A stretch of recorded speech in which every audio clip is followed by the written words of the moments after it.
or current land use sa inyong land holding. Okay, so mainit-init pa gid siya no kay AO number 1 series of 2021 pa lang siya. Na bag-o pa lang gyud. Okay, so mobalik ta sa katong reason no nganong na-issue man ang collective CLOA sa mga plantation-based farms and other forms of collective farms, no? So naay video diri. Lynn, pwede paki-check kung madunggan ba? Libong hektarya ng palm oil. Madunggan? Okay. So kaning nga video is from Reporter's Notebook, no, shown in 2014. So during this time, this is prior sa katong pagtiwalag nato sa company. Libong hektarya ng palm oil plantation sa buong Pilipinas. 80% nito matatagpuan dito sa Mindanao. Ang Pilipinas Palm Oil Plantation Incorporated ang may pinakamalaking plantasyon sa buong bansa dahil kontrolado nila ang 8,000 hektarya.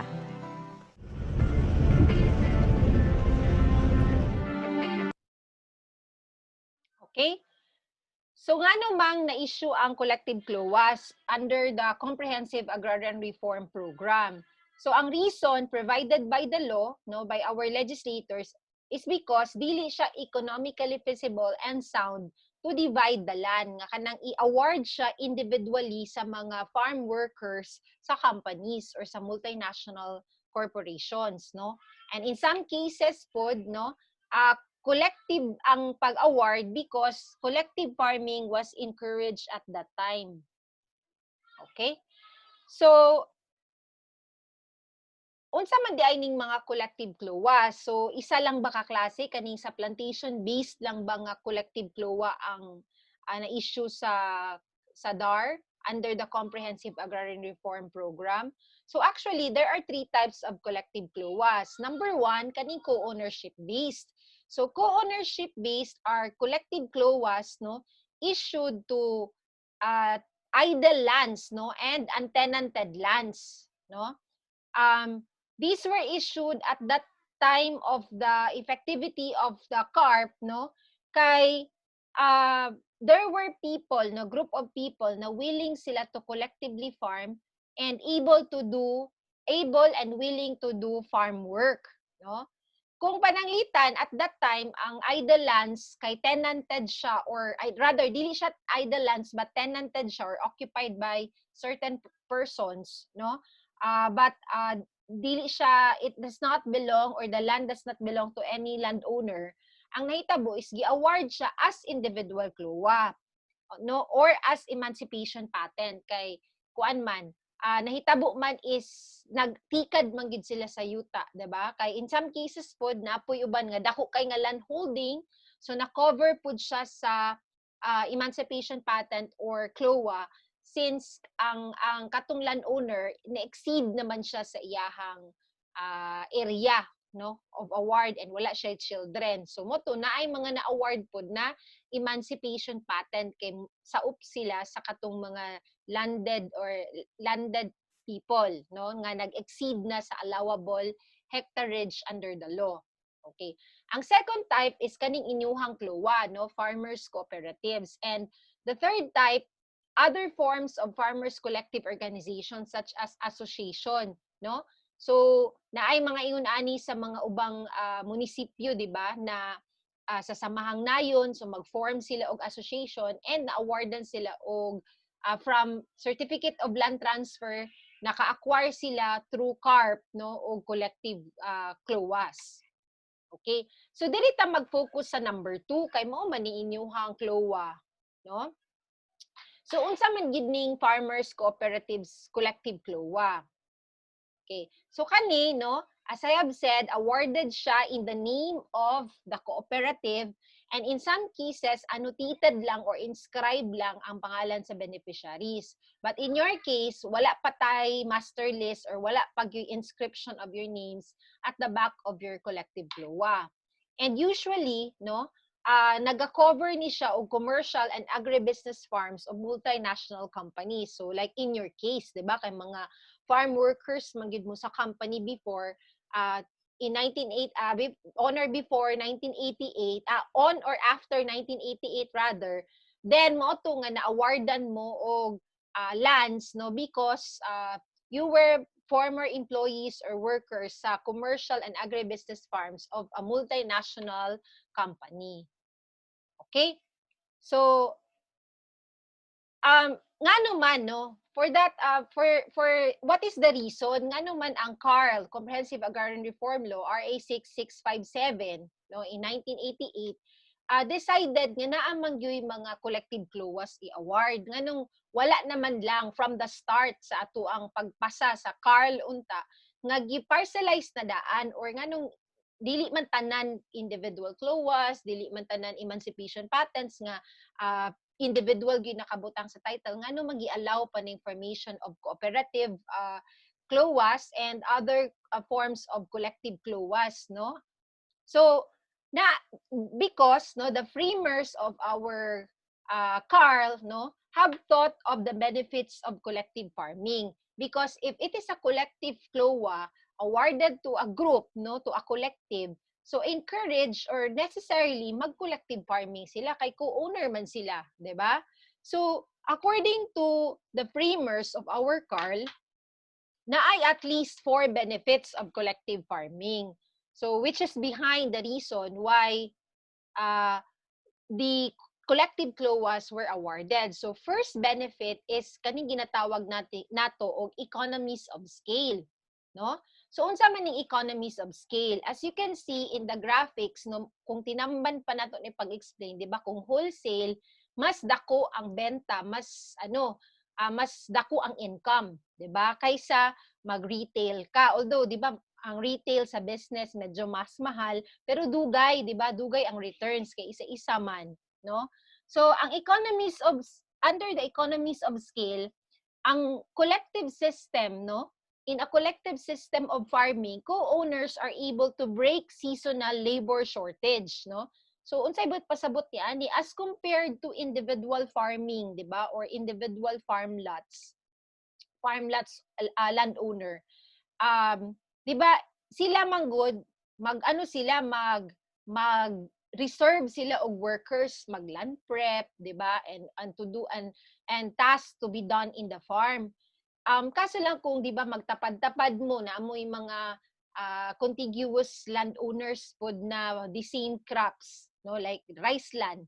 So kailangan nimo sila i-reserve, di ba, kay otherwise masig maunhan ka sa lain nga landowner nga i-engage pod ilang services for land prep, no?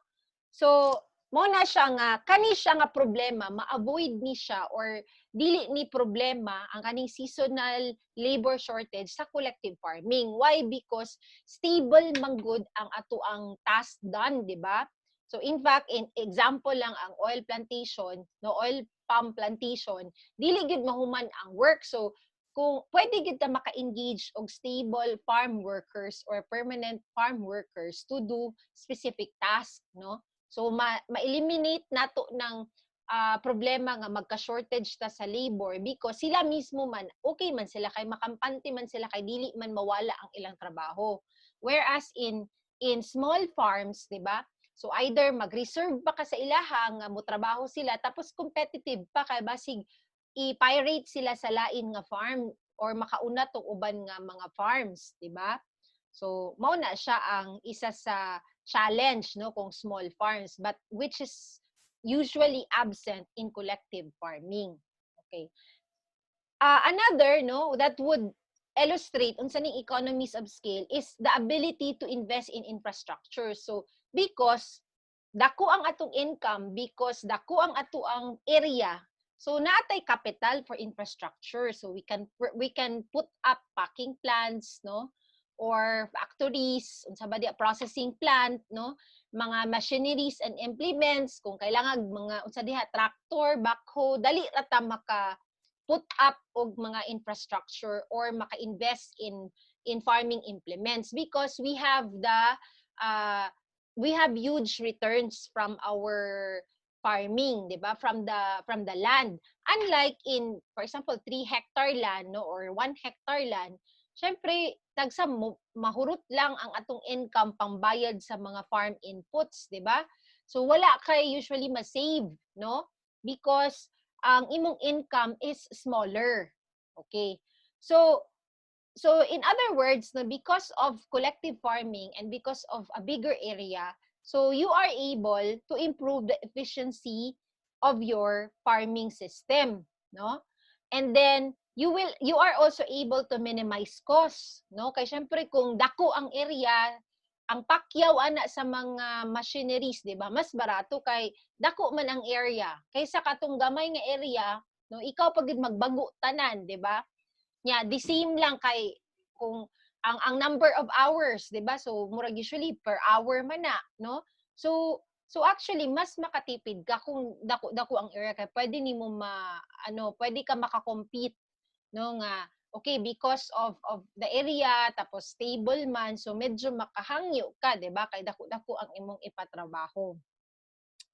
Okay. So